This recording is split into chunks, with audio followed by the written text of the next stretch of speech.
I'm very concerned over the fact that there hasn't been any consultation with the farming organisations. This is a very, very serious piece of legislation, a very serious regulation, which could result in a potential land grab. So it is concerning, and I know my constituents in Laois Offaly, and indeed the farming organisations in Laois Offaly, have been very proactive in highlighting this, and the fact that, you know, the re-wetting of peatlands, it's serious, and it also takes away control from the landowner. I mean, only today, Chair, you hosted a good briefing on forestry, and we all learnt about the importance of afforestation and how important it is in meeting our climate action targets. We're currently behind with that in meeting the 8,000 hectares per year. So now that means that we're going to have to plant more forestry. So these environmental NGOs, as far as I'm concerned, are doing too much dictating, and they're being funded to the hilts by the taxpayer.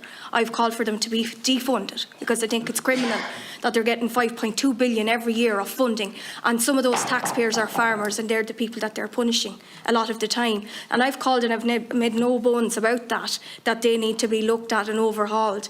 But in terms of, like, you're taking away control from farmers, there is a need now more than ever for afforestation and a forestry policy, and for more uptake on that. And again, it's the farmer's choice if they want to do that. But they can't have it every way. You know, these environmental groups can't have it every way. My question is, I suppose, in terms of the assessment and the need for an analysis, which I fully support. I think it's ludicrous to do something without having the fundamental piece, such as an assessment or an analysis, done in advance. And my question is, some member states have done that, and that's great. At least some member states are showing leadership on this issue. But have they influenced the direction of agriculture policy? And the reason I ask that is, I was very disappointed to see a KPMG report commissioned by the Farmers Journal on emissions, a very good report, I might add, that I thought was particularly good. That wasn't taken on board.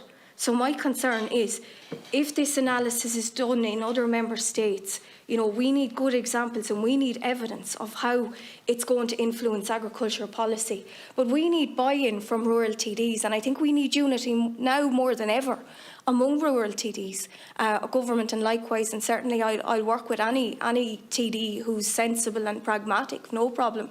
But we do need to make sure that we get this right, and that we resist any attempt to have a land grab basically instigated.